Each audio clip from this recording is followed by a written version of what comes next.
Hi teachers, this is Katie. I just wanted to share something new with you that I learned today. And I know that a lot of people are actually already doing this because I saw a ton of samples in the website, but I learned today how to do EdPuzzle. And oh my gosh, life changing, you guys. So if you record a video, it can be any video, it can be a YouTube video, it can be something that you've recorded on Loom, like this video here. You want to download the video, and then while it downloads, you can go into a new tab and search for EdPuzzle. Okay, you can, I don't know if you can see, but my video has downloaded from Loom, L-O-O-M, to my C drive, to my computer as an MP4. So if I open up EdPuzzle, and you're going to, if you have not signed up or never used this before, you're going to sign up, and I recommend signing up with your Google account. If you already have an account, you're going to sign in. You can see that my information is saved, and I have my content here. The really cool thing about EdPuzzle, you want to say that you're at Elgin High School because everything that our teachers are doing are accessible here. So if like, for example, Mr. Parsiak and I were going to share the same content, I could ask permission and use this EdPuzzle if I wanted to. So that's a great feature of EdPuzzle, is that we're all able to share our work.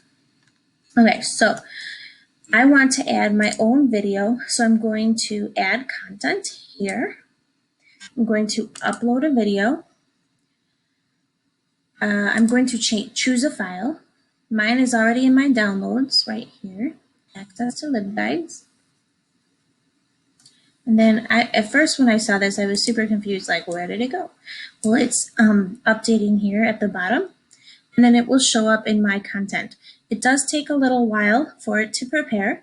So while it prepares, I'm going to show you the My Library video just as a sample. Now, I haven't used this video in a really long time. I don't even know what it's about. It looks like it's about Access 360.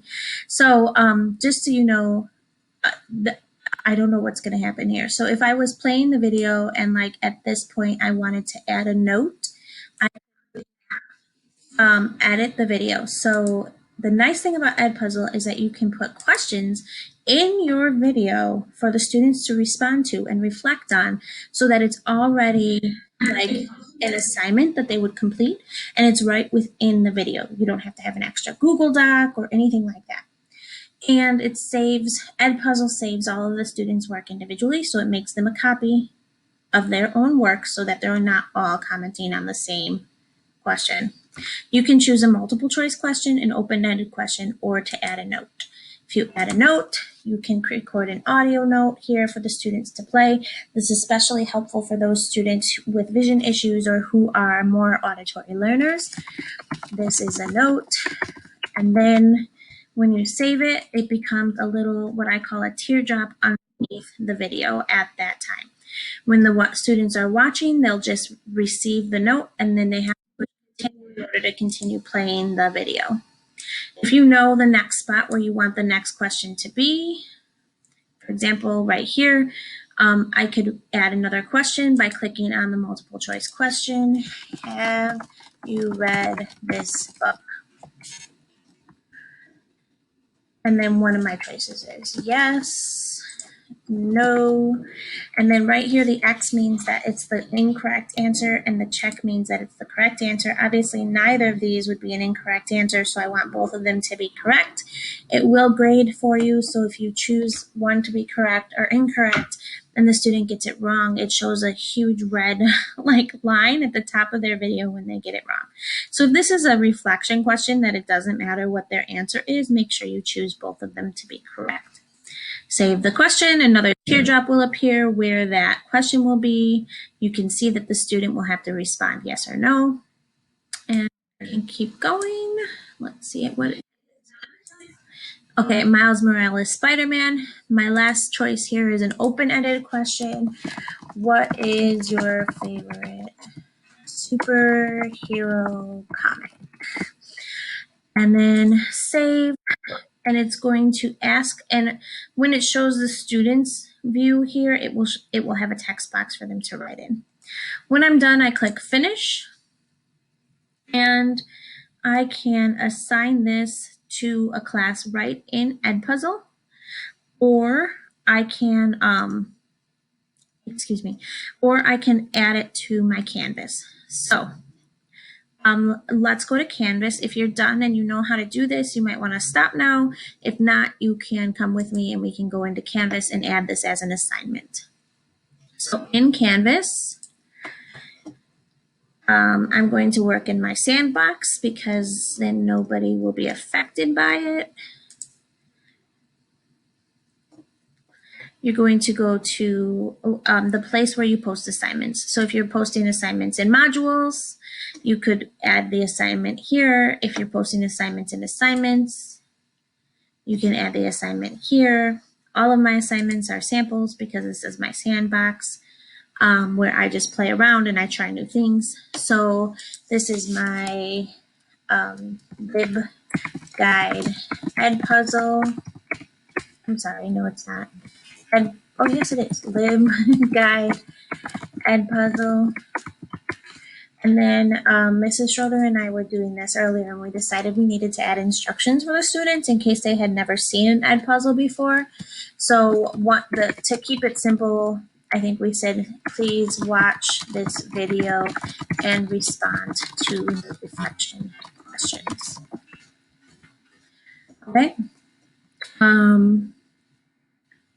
I don't know how your points are set. Most teachers are set to 4. This is a sandbox, so it's not going to be. You're going to have formative or summative here. And if you choose whether this is going to count towards your final grade, you're either going to have no submission on online submission or on paper. We want the external submission. You're going to go to find, and usually the pop-up windows don't show up. And what I have here is a pop-up window with a bunch of apps.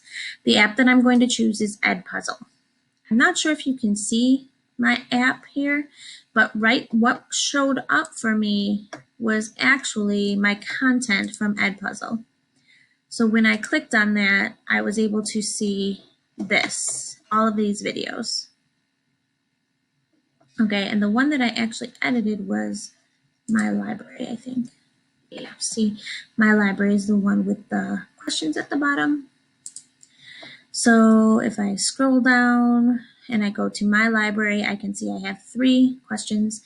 I need to click on the watch, and then I need to click on assign, and then I need to click on assign again, and then I need to click on select. There is a lot of clicking for EdPuzzle. I am tempted to say that students get unlimited attempts, especially since this would most likely be a formative.